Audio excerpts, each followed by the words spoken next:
Doing a little squash tower interview with Sefra Alexandra. Raw. Seed Huntress. Yes. Close enough. Exactly. My twin brother's Alexander. Ah. Common mistake. Aha. Hello everyone, welcome to this beautiful, magnificent majesticness behind us.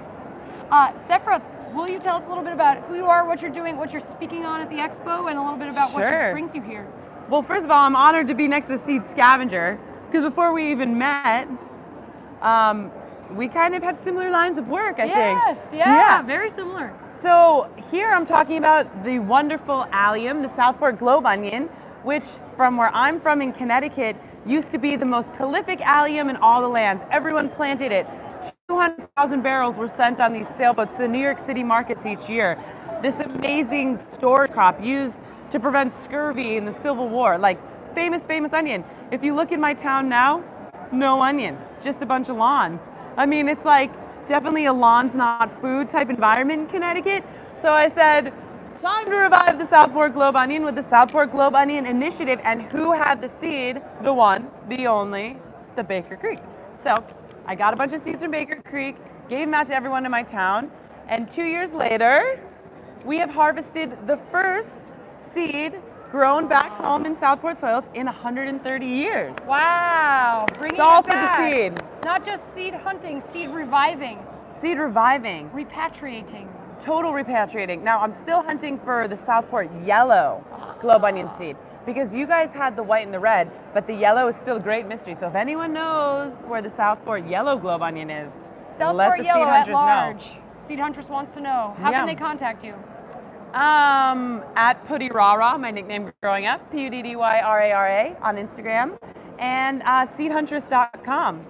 And later today we're talking about protecting native plants. Tell us more about that. Well, I don't know, friends. You know, we can think about humanity's heirlooms, but let's also think about like our entomological insect ancestral friends, their heirlooms, because they've been going around sharing the pollen and sharing, do we need to do something else? No. Sharing basically the crops that they've been stewarding for generations. And so I've really gotten super interested into not just like native plant pollinator species, but ecotype bioregionally specific. Because when you get that specific, those insects know like, hey, that plant variety is from this local terroir, this local climate, this local soil. And when we can start to do restoration in that narrow of a beautiful thing, then we're really doing something. So I was doing native wild seed, real seed hunting out in Idaho, and we were given these target species like Draba hitchcockii and Primula alkalina, and you have to go hunt for these rare populations, making sure they're big enough to do seed collections from.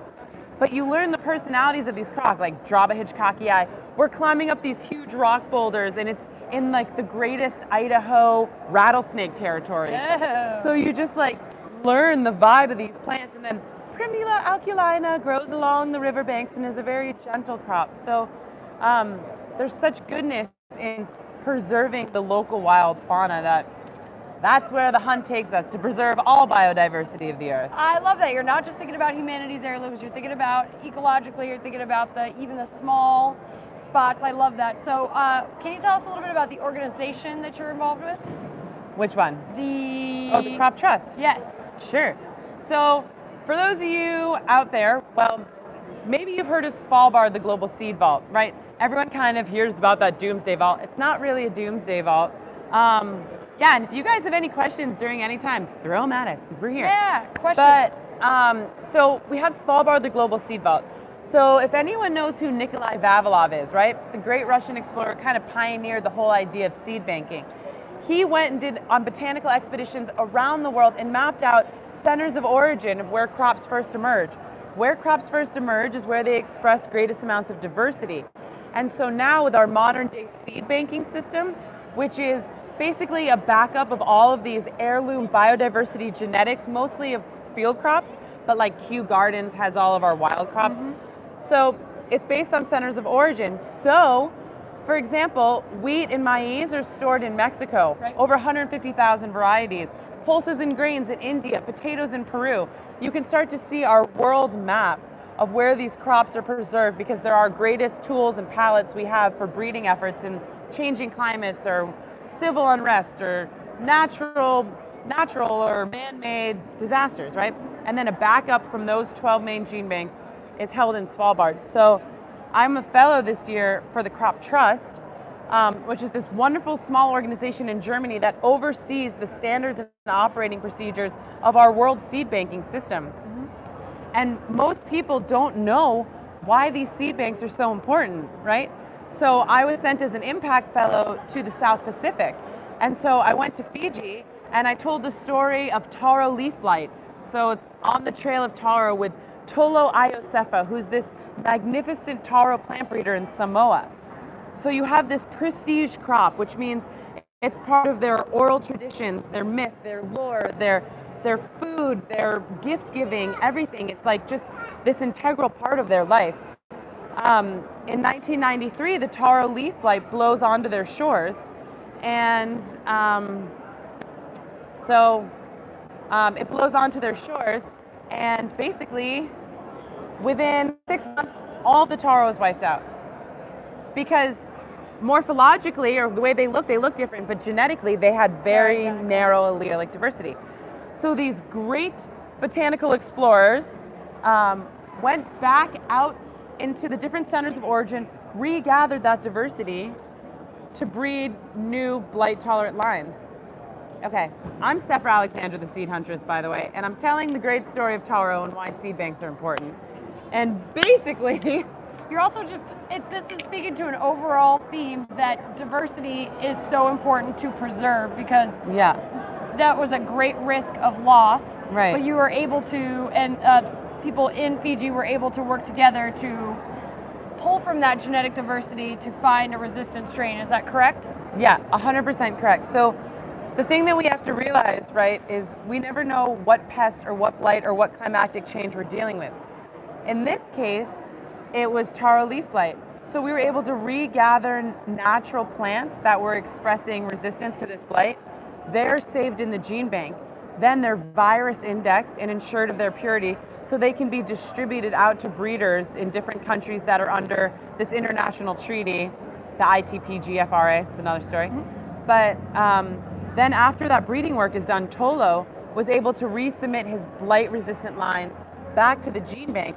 So then in Nigeria in 2011 or 2012, when they faced the taro leaf blight, this diversity was immediately able to be deployed.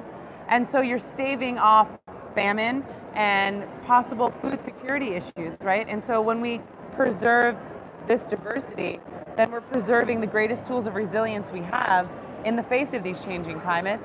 And it's really just a remarkable system, and it's work that really needs to be done while diversity is still existing. And this is a call to action for everyone at home that wants to get started with seed saving and grow your first garden and save those seeds and share them with your friends and your neighbors, because you may not know that you're saving a seed that is one day may be incredibly important to the continuation of a food species. So keep saving those seeds. That's essential.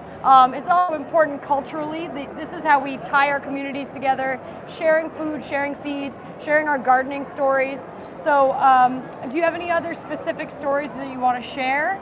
You've got Southport Globe Onion, you've got the taro. Yeah, I mean, I've done a lot of work in areas after natural disasters. Down in Haiti, for example, after a massive hurricane a few years ago, right, you have all these aid organizations that like to donate and send down seed relief. Sometimes that introduces pests, non-viable seed, and is undercutting an agroeconomic system that's actually thriving, but then people rely on free seed. That's not to say that my work with Baker Creek down there and them donating seed in that facet was amazing in being able to proliferate diversity. But I think something that's so important is that when we empower people to have their own seed sovereignty, when people have their own seeds, they can self-facilitate their own regenerative response. The more that you have access to this locally, and they're your land-raised selected varieties that have done well for generations in your soil, the quicker after man-made or natural disasters, we can fortify our own resilience. So I think like a tagline that we've been working with down there is that, save seeds because seeds save. And it's so amazing, this ancient art. We get to be re-involved with all of these magic embryos that are like hibernating beings that are waiting for that right time and place to germinate. And they're stewarded by all of our ancestors for all future generations that have yet to germinate. So I say, like, have fun, join in. Seeds are the greatest party possible. And I'm honored to be here, yeah. Thank you for coming. I think that wraps it. I can't end it any better than that. That's beautiful. So guys, get out, garden, save your seeds. Thank you, Sefra. Pleasure. Blessings.